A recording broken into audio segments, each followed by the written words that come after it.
that piece, I used almost like a heliolish like approach to now change the group. The piece is in 3/4. I went into 4 and decided to keep it into more like a blues-like 4, and sometimes more like a rock-like 4, just adding as much tension as I can. But then I keep coming back to let listeners and also them know that I know where I am. It's, Thank you. It's a funny thing.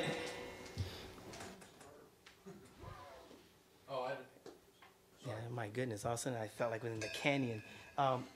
It's a funny thing, but if you practice singing melodies while you're playing, or if you practice singing melodies and just even clicking with your teeth something off, but you're still singing a melody in your head, you are not depending on listening to it. You're actually depending on what you're hearing.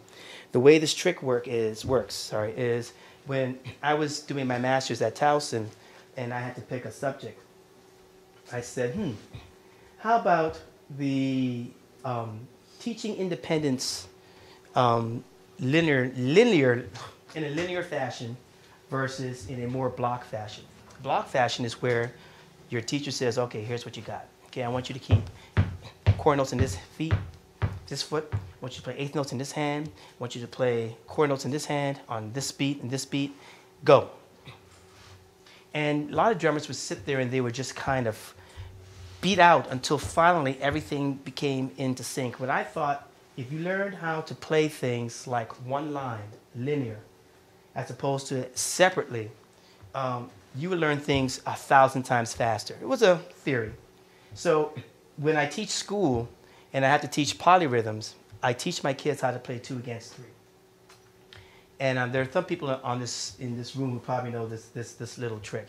I say, okay, play triplets in one hand, play eighth notes in the other. And the kids have no clue how to do that. Here's what an eighth note sounds like. Here's what a triplet sounds like. Put them together. Then as soon as I say together, left, right, left, together, left, right, left, together, left, right, left, they play it immediately. So how is the brain able to accept that complicated coordination issue almost immediately when you saw it as one line as opposed to seeing it as 2 different lines? Well, that's how you start learning how to play with more creativity and also with more tension. Because if you hear things, if you hear a melody and you hear things you're playing against it as part of that line, that melodic line, it doesn't become 2 separate entities. It actually becomes one thing. And you can sing the melody throughout and you'll never get lost. That's really the big rub, because a lot of people, whenever they play, they get so wrapped up in what they're playing, they stop singing. I always sing the melody. I have to. As a matter of fact, these guys know it because whenever they play a wrong change, my ear goes, huh?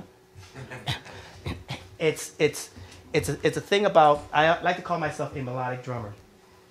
I know that I have a choice whenever I take a gig about either being a strong pocket drummer and just kick the beat out, get everybody's butts moving into seat, or I can be a melodic drummer and get fired from that pocket gig because, because I'm playing stuff really on top of it, and they don't want to hear that. The great players know how to mix both. I don't know the gentleman's name, but how many of you have seen American Idol? One person? Wow. A couple of people.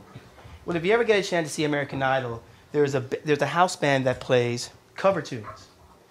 And I don't know the drummer's name. Say it again? Rex Hardy. Really? Oh my goodness. He'll take like Barracuda and he'll play it just like Barracuda, but then he'll put something in, you're like, holy smokes, that's unbelievable. But he's not the show. The show is that poor little girl up there trying to get a country career. When he hears Barracuda, he says, okay, I'm going to respect the tradition of the piece, but then I'm also going to put my flavor into it. And when he puts his flavor into it, he's thinking like this. He's thinking, man, here's the melody, it's playing this part, you know.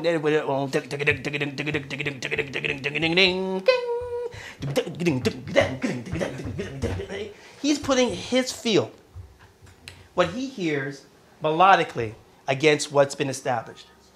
That is why a lot of times when I play with groups, a lot of times groups will say, wow, man, I like what you're doing.